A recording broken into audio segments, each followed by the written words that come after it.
পুরো বাংলাদেশে মানে মাত্র কয়েক মিনিটের মধ্যে নিউজটা ভাইরাল হয়ে গেছে। ওপার বাংলা থেকে মাঝে মাঝে শেখ হাসিনা বক্তব্য দেন, তার এই বক্তব্য ঘিরে বাংলাদেশে নানান পরিস্থিতি তৈরি হয়। তবে এবার এটা চ্যালেঞ্জ ছড়িয়ে দিয়েছেন ডক্টর মোহাম্মদ ইউনূসের প্রতি। তবে আমি মনে করি এই চ্যালেঞ্জ যদি তিনি তারেক জিয়াকে দিতেন এই মুহূর্তে, তাহলে এটা ভিন্ন সমীকরণ হতো।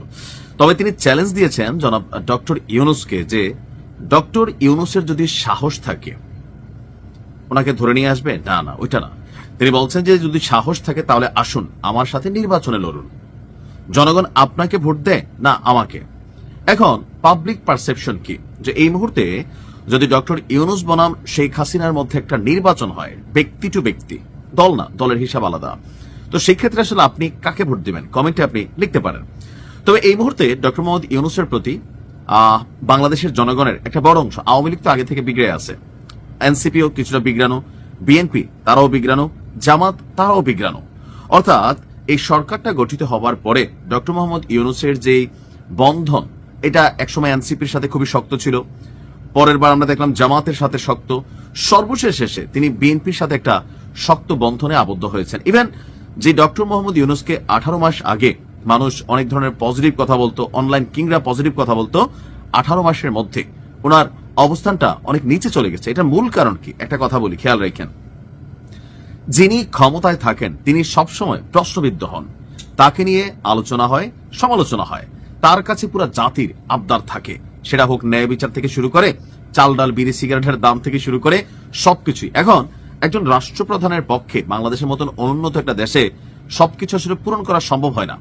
আবার রাজনৈতিক দূরদর্শিতা, যেমন একটা দেশে ধর্ম বর্ণ মত নির্বিশেষে সকল কমিউনিটির লোক থাকে, একজন রাষ্ট্রপ্রধানের দায়িত্ব থাকে সকল মতকে, যে কমিউনিটি তাদের অধিকার সুরক্ষা করা বা নিশ্চিত করা, কিন্তু সবসময় সেটা হয়ে ওঠে না। বিশেষ করে গেল 18 মাসে আমার মনে হয় মাইজ ভান্ডার শরীফের যারা ফলোয়ার আছেন তারা ডক্টর ইউনূসকে খুব বেশি পছন্দ করেন না। এখন উনি কি নিজে কোন রকম ভূমিকা নিছেন এই দরবারগুলা মাজারগুলা ভাঙার ব্যাপারে? না, উনি নিজে কোনো ভূমিকা না নিলেও ওনার সরকারের আমলে যেহেতু এখানে ব্যাপক ভাঙচুর করা হয়েছে, সো তাদের মধ্যে একটা ন্যারেটিভ দাঁড় হয়ে গিয়েছে যে না দেখো এই মাজারগুলা তো এই বর্তমান সরকারের হাতে নিরাপদ না। আবার তৌহিদি জনতা থেকে বিভিন্ন ব্যানারে আপনার বিভিন্ন জায়গায় যে ঘটনাগুলো ঘটেছে এটারও দায়ভার কিন্তু দিন শেষে ডক্টর মোহাম্মদ ইউনূসের উপর পড়ে। তবে আমার ধারণা এখন যদি শেখ হাসিনা যে চ্যালেঞ্জ দিয়েছেন সেই চ্যালেঞ্জ ডক্টর ইউনূস গ্রহণ করেন, তাহলে আসলে মাঠে কি ঘটতে পারে? সমীকরণ দুইটা হতে পারে। প্রথমত ডক্টর ইউনূস ব্যাপক হার হারবেন যদি বিএনপি জামাত একজোট হয়ে ডক্টর ইউনূসকে ভোট না দেয়।